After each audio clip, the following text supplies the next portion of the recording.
Tuhan yang kami sembah penuh dengan kuasa yang bertahta di tempat ini sekarang dan selamanya. Di dalam nama Tuhan Yesus kami berdoa, kami mengucap syukur. Haleluya, amin. Dengan suara-suara kemuliaan bagi Tuhan, beberapa kita yang merasakan sukacita Tuhan dalam hidup Bapak Ibu Saudara.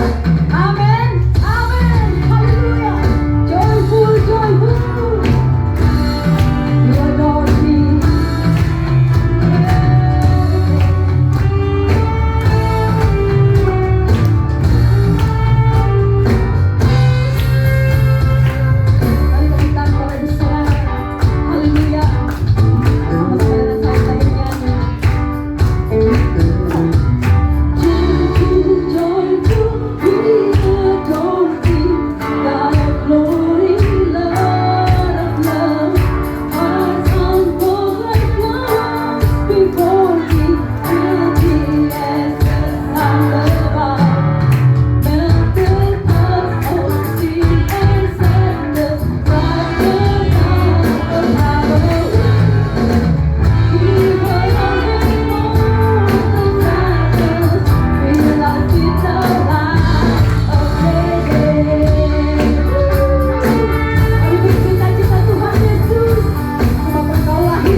Beritahu kanan kiri Bapak Ibu Saudara, Yesus lahir di hatimu. Haleluya. Kembali kita berhimpun bersama-sama bersukaria. Bersama-sama kita menyambut Yesus.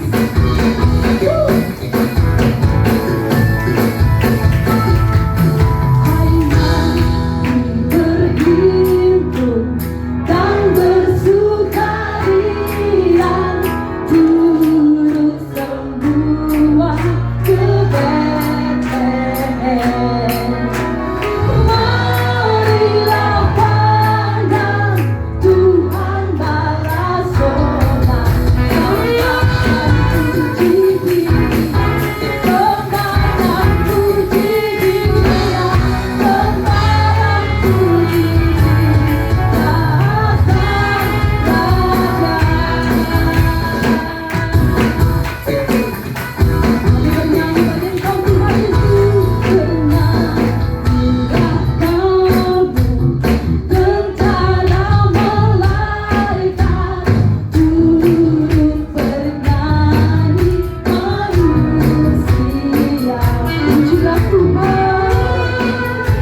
kembali Bapak Ibu Saudara.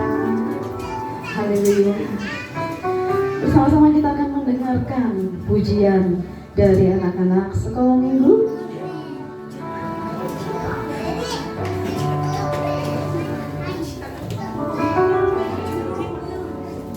Kak Angsa, anak-anak sekolah minggu.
Tuhan Yesus, kami bersyukur mereka boleh ada dalam pemeliharaan Tuhan, berkat Tuhan melimpah atas hidup mereka, Tuhan kesehatan, kekuatan, Tuhan memberkati mereka sampai hari ini. Dan terima kasih kami bersyukur Tuhan kalau semester ini mereka boleh akhiri dengan baik, dengan prestasi yang baik, itu semua karena anugerah Tuhan.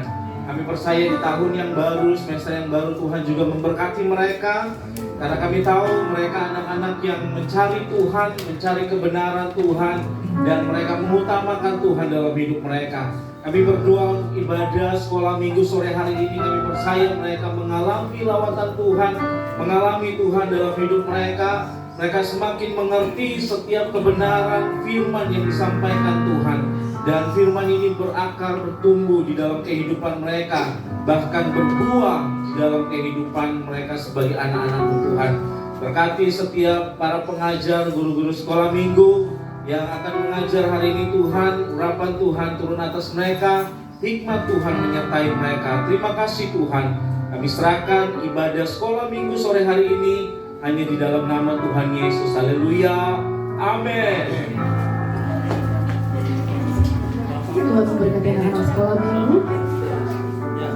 Mari Bapak Ibu Saudara, kita siapkan hati kita untuk firman Tuhan.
kasih. Engkau adalah Raja yang layak kami sembah. Kami hadir di sini hari ini untuk menyembah dan memuji Engkau. Kami yakin dan percaya Engkau dimuliakan melalui pujian dan penyembahan kami. Bapa yang penuh kasih, sekarang kami datang di hadapan-Mu dengan hati yang rindu untuk mendengarkan firman-Mu. Kami ingat hari ini adalah hari kelahiran-Mu. Kami sungguh berterima kasih Engkau yang mulia rela datang untuk kami. Tuhan, kiranya hati kami pun dibuka untuk merespon panggilan-Mu. Seperti temanya hari ini, marilah kita pergi ke Bethlehem. Biarlah firman-Mu menuntun kami untuk mendekat kepada Engkau Tuhan, dan mengalami kehadiran-Mu. Dalam nama Tuhan Yesus kami berdoa. Amin.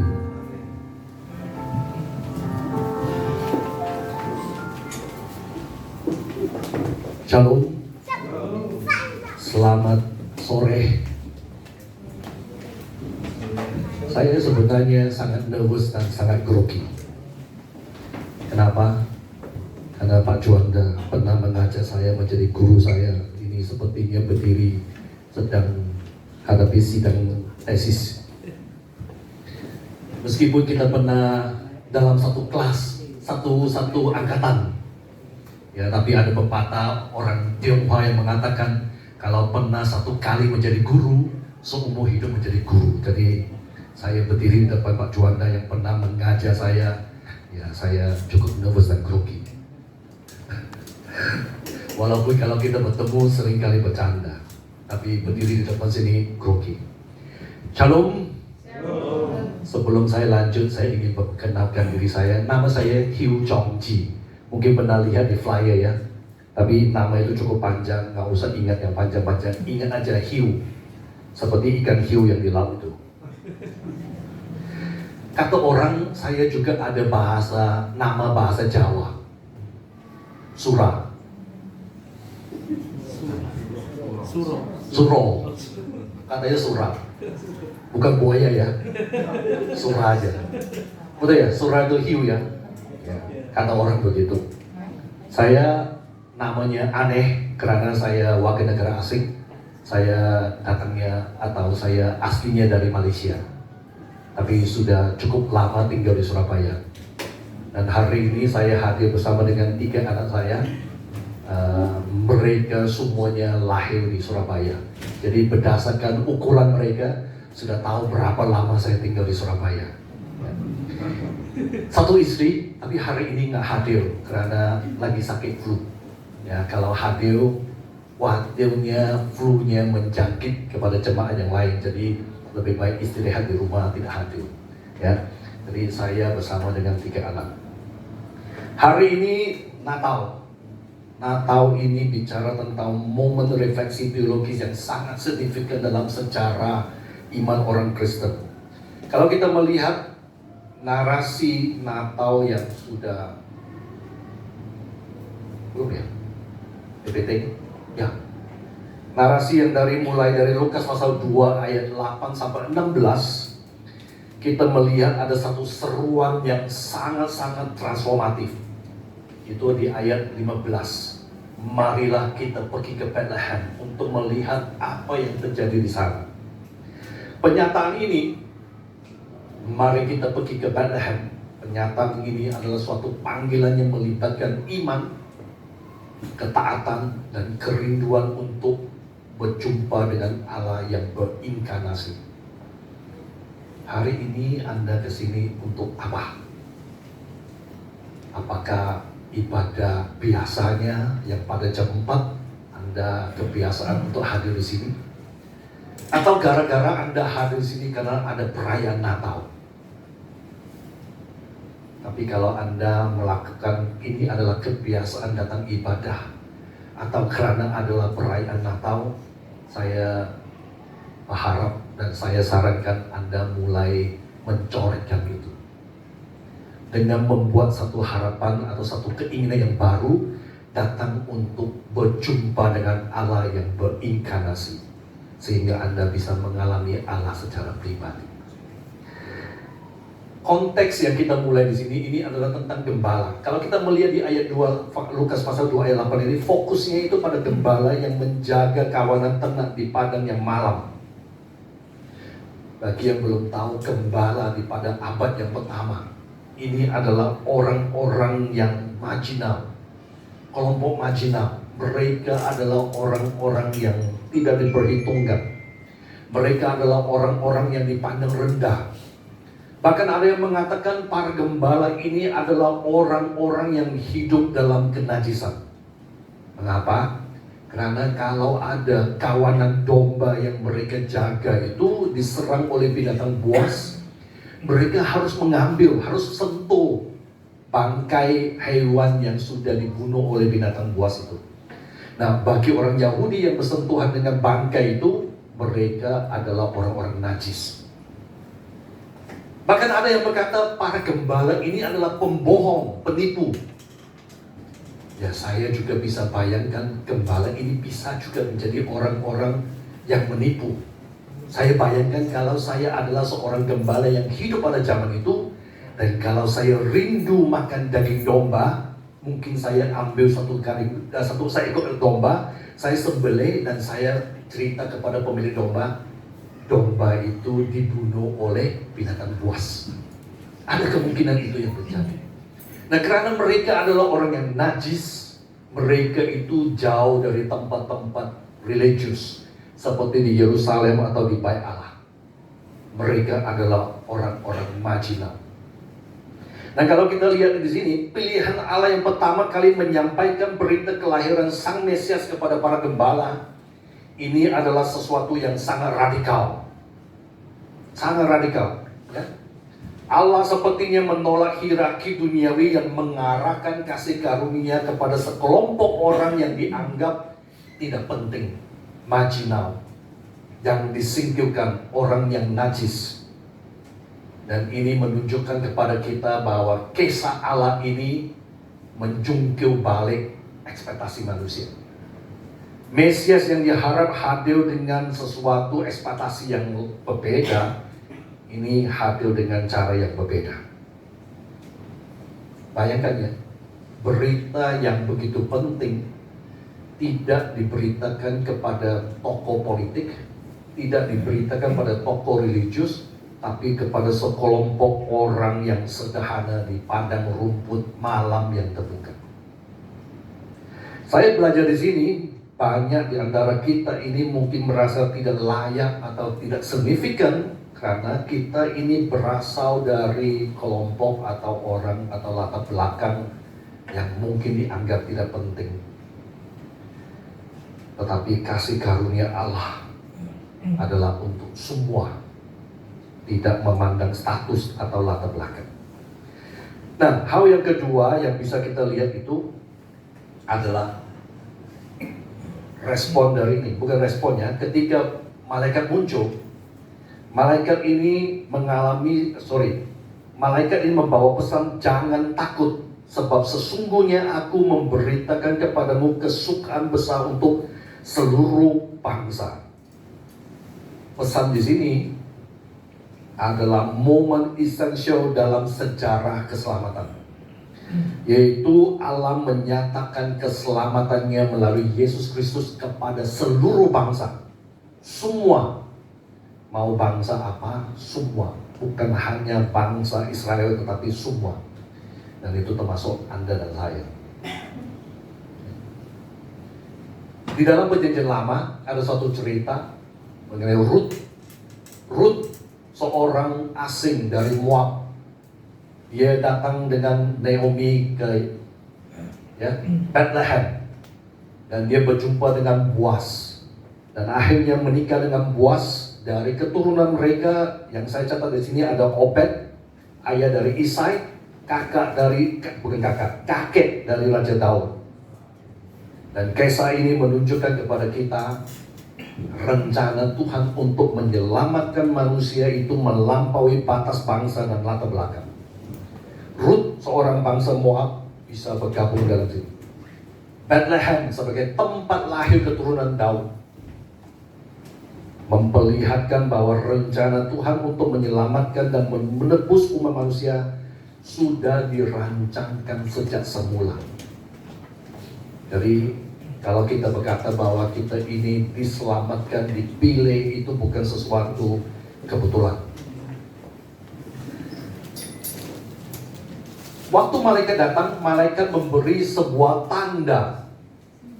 Tanda yang diberi itu adalah seorang bayi dibungkus kain lampin dan berbaring di palungan.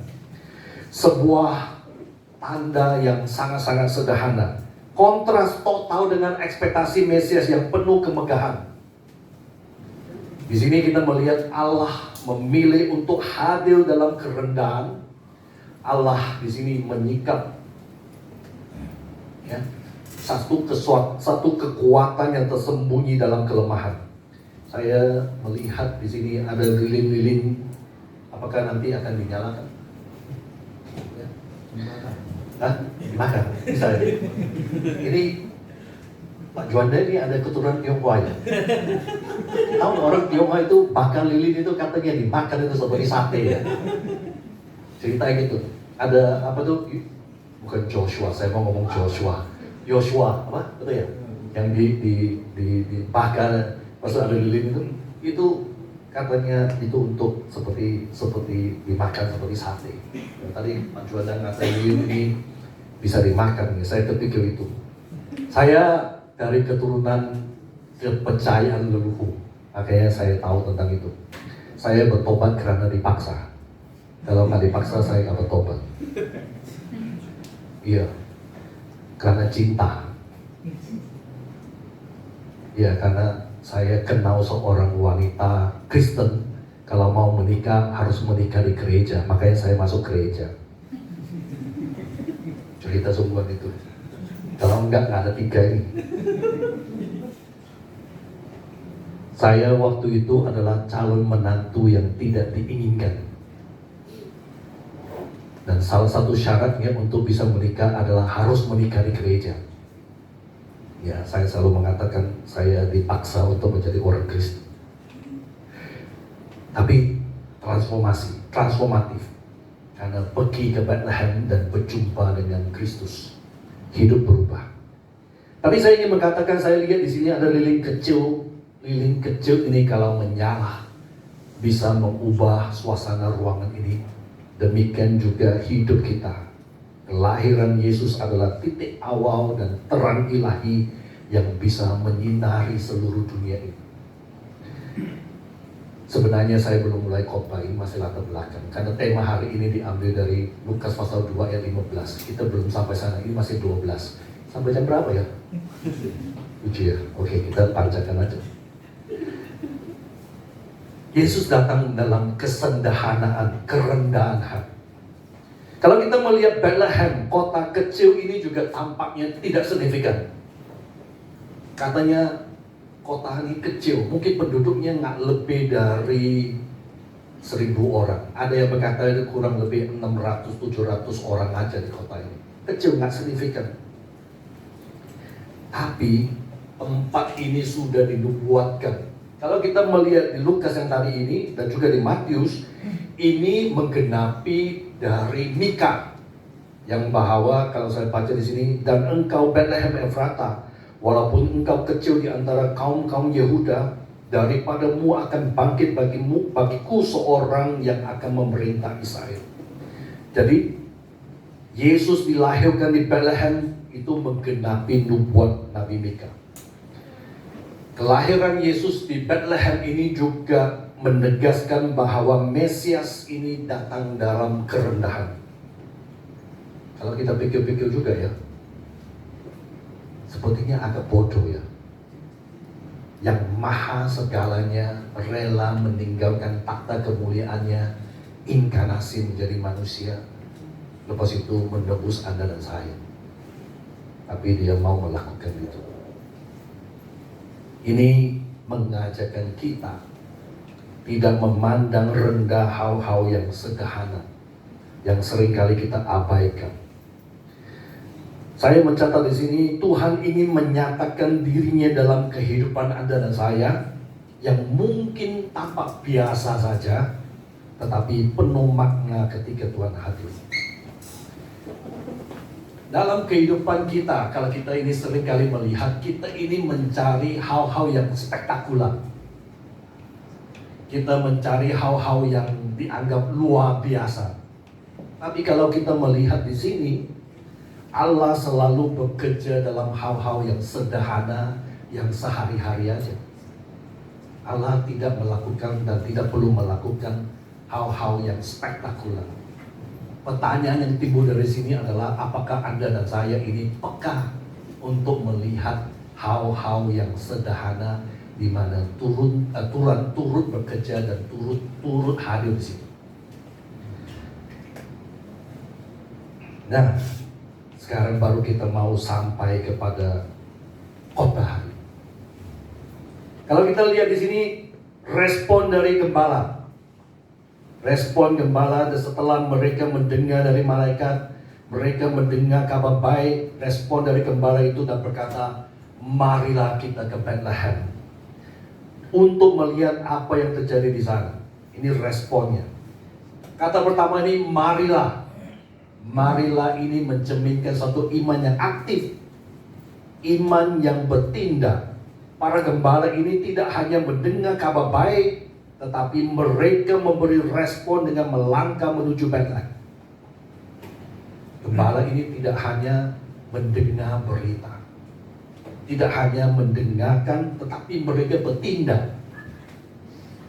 Saya di BPT GPI menjabat sebagai di bidang PI dan misi. Di PI dan misi itu ada amanat agung. Pergilah, jadikan semua bangsa muridku. Ada kata pergilah. Pergilah itu bukan selalu pergi, tapi kata pergi itu adalah bertindak. Khususnya bertindak, melakukan sesuatu. Kalau gembala ini berkata, marilah, mereka bertindak. Mereka merespon, mereka bertindak. Mereka dari iman mereka membuahkan satu tindakan. Tindakannya apa? Tindakannya mereka meninggalkan kawanan domba mereka untuk pergi kepada sesuatu yang mereka sadar yang jauh lebih besar daripada apa yang mereka miliki. Perjumpaan dan pengalaman dengan Sang Juru Selamat. Ketika kita menerima panggilan Allah, apakah Anda dan saya akan merespon dengan tindakan nyata? Atau kita hanya akan berhenti dengan pada pengakuan verbal aja? Apakah ada tindakan nyata dari kita? Atau kita hanya dengarkan dan tidak ada respon yang nyata? Ini pertanyaan bagi kita. Marilah kita pergi ke Bethlehem ini mengajak kita untuk meninggalkan zona nyaman. Saya nggak tahu zona nyaman Anda itu apa. Mungkin zona aman Anda itu adalah suatu kebiasaan. Mungkin zona aman Anda adalah suatu dosa. Saya tidak tahu. Tapi marilah kita pergi ke Bethlehem itu mengajak kita untuk meninggalkan zona nyaman. Meninggalkan kebiasaan kita. Dan ini menimbulkan satu pertanyaan yang saya catat ke sini. Apakah kita bersedia meninggalkan semua itu?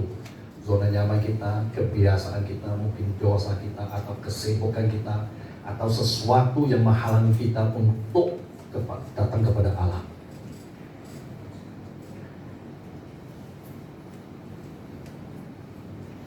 Ini dipanggil untuk meninggalkan apa yang menghalangi kita dari perjumpaan dengan Allah. Apa itu? Ya, itu bisa Anda refleksikan sendiri. Poin yang kedua yang saya ingin bagikan adalah mari kita pergi ke Bethlehem itu kerinduan untuk menjumpai Allah secara pribadi. Para gembala ini rela meninggalkan sesuatu yang mereka bisa menghasilkan bagi hidup mereka. Ternakan kawanan domba itu untuk pergi berjumpa dengan Allah secara pribadi. Mereka ini tidak puas mendengarkan dari malaikat. Mereka pergi. Untuk Anda dan saya, apakah Anda dan saya ini punya juga kerinduan untuk berjumpa dengan Allah, mengalami Allah secara pribadi? Apakah Alkitab punya itu? Kita ini sudah cukup dengan kebiasaan, rutinitas. Kita ini sudah nyaman dengan rutinitas kita. Seringkali ibadah kita ini adalah rutinitas, tetapi tidak ada relasi yang mendalam. Penting dalam ibadah kita untuk merasakan manifestasi kehadiran Allah. Saya mengatakan merasakan manifestasi kehadiran Allah karena seringkali kita tidak merasakan. Meskipun Allah itu maha hadir, tapi kita tidak sadar bahwa Tuhan hadir. Dan penting untuk kita merasakan. Marilah kita pergi ke Bethlehem adalah untuk mengalami relasi pribadi dengan Allah yang inkarnasi menjadi manusia. Jadi saya catat di sini, Natal bukanlah hanya tradisi, tetapi Natal adalah undangan untuk mengenal Kristus secara mendalam. Banyak di antara kita kata kenal Tuhan, kenal Yesus, percaya Tuhan, percaya Yesus, tapi tidak mengalami, tidak mengenalnya secara pribadi. Oh, saya ingat satu ayat, Yakobus pasal 2 ayat 19 kalau nggak salah. Kalau kita berkata kita percaya satu Tuhan, setan pun percaya. Jadi nggak ada beda dengan setan. Kalau nggak salah Yakobus pasal 2 ayat 19, betul ya? Orang mengaku percaya satu Tuhan, setan pun percaya. Saya lanjut dengan poin yang ketiga. Atau mau sebutan lain, poin yang terakhir. Enak, poin yang ketiga atau poin yang terakhir. Ini adalah respon para gembala. Lukas di sini mencatat bahwa para gembala ini cepat-cepat berangkat. Ini mencerminkan suatu urgensi iman yang seringkali hilang dalam kehidupan modern. Pernah lihat panggilan darurat di rumah sakit? Code blue. Semua dokter yang lagi sibuk melakukan sesuatu, mereka akan dengan cepat meninggalkan apa yang mereka lakukan dan lari ke tempat darurat itu. Karena mereka kalau lambat, orang yang sedang mengalami darurat itu mungkin tidak tertolong. Ini juga sama dengan urgensi kita.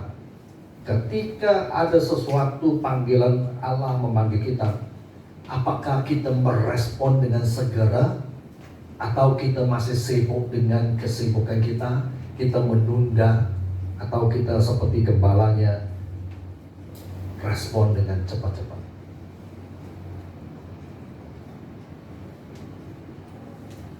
Dan hasilnya mereka itu mengalami transformasi setelah perjumpaan dengan Yesus.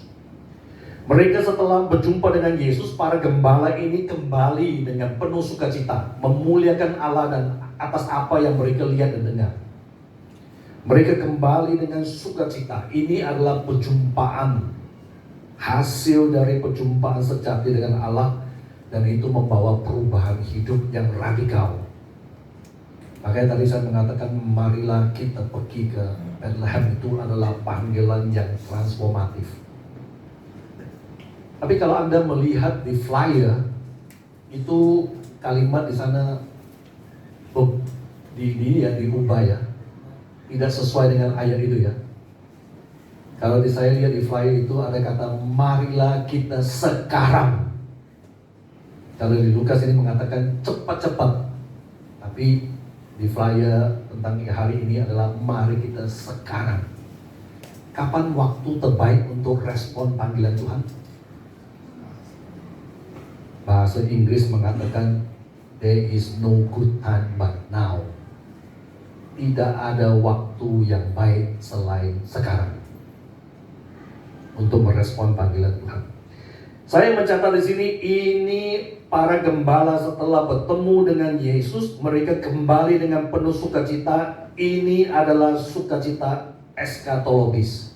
Oh ya, saudara. Sukacita ini bukan kebahagiaan suka sesaat, tetapi ini adalah sukacita eskatologis yang melampaui keadaan dunia, melampaui segala. Sukacita ini lahir dari pengalaman dengan Tuhan. Bapak Bapak dan Ibu, banyak orang mengatakan tahun-tahun berebut di depannya adalah tahun-tahun yang tidak menyenangkan.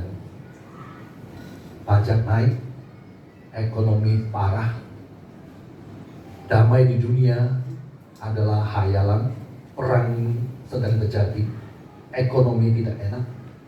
Apakah kita bisa benar-benar sukacita berdasarkan keadaan, berdasarkan prediksi yang tidak menyenangkan itu? Kalau kita bersukacita berdasarkan itu, maka tahun depan kita akan susah untuk bersukacita. Tetapi di dalam iman kita, ketika kita berjumpa dengan Tuhan secara pribadi, kita bisa mengalami sukacita yang mendalam, karena itu sangat berbeda dengan sukacita yang bisa diberikan oleh dunia. Dan inilah yang harap kita dapatkan. Natal, kelahiran Tuhan menjadi manusia. Kita diajak oleh malaikat, kita diberitahu oleh malaikat. Dan respon para gembala adalah berkata, marilah kita pergi ke Bethlehem untuk berjumpa dengan Tuhan. Dan perjumpaan ini yang mengubah dan memberi kita sukacita. Sukacita Natal sejati adalah buah hubungan yang hidup dengan Kristus. Ini perlu kita renungkan, apakah sukacita ini bisa tercermin dalam kehidupan kita sehari-hari, khususnya dalam kondisi yang tidak menyenangkan di tahun depan ini. Marilah kita ke Bethlehem adalah simbol perjumpaan dengan Allah. Saya nggak tahu apakah Anda sudah mengalami perjumpaan dengan Allah atau belum. Kalau belum, biarlah momen Natal ini adalah satu pengalaman di mana Anda bisa berjumpa dengan Allah secara pribadi. Natal mengundang kita untuk pergi ke Bethlehem. Yang pertama, meninggalkan hambatan kenyamanan kita untuk mencari kehadiran Tuhan. Dan setelah mengalami kehadiran Tuhan, kita mengalami transformasi yang sejati. Ini adalah ajakan Natal. Tetapi seperti para gembala, kita juga perlu merespon dengan iman, kerinduan, dan tindakan. Kita tidak cukup mendengarkan, merasakan, dan Natal ini dari Lukas pasal 2 ini sudah diberitakan tahun demi tahun. Tetapi hari ini saya ingin mengajak kita respon seperti para gembala. Marilah kita pergi dengan melakukan suatu tindakan. Ketika Anda dan saya bertemu dengan Yesus, yakin dan percaya hidup Anda dan saya akan dipenuhi dengan sukacita dan juga makna yang melampaui pemikiran, pemahaman manusia. Dari seorang yang tidak mengenal Tuhan, saya sudah pernah mengalami ini. Dari seorang yang lahir tidak kenal Tuhan, saya sudah pernah mengalami itu. Ketika mengalami perjumpaan dengan Kristus, hidup kita pasti diubahkan. Tidak selalu mendapat berkat yang kita harapkan, tetapi pasti mengalami perubahan. Mari kita pergi ke Bethlehem adalah satu ajakan.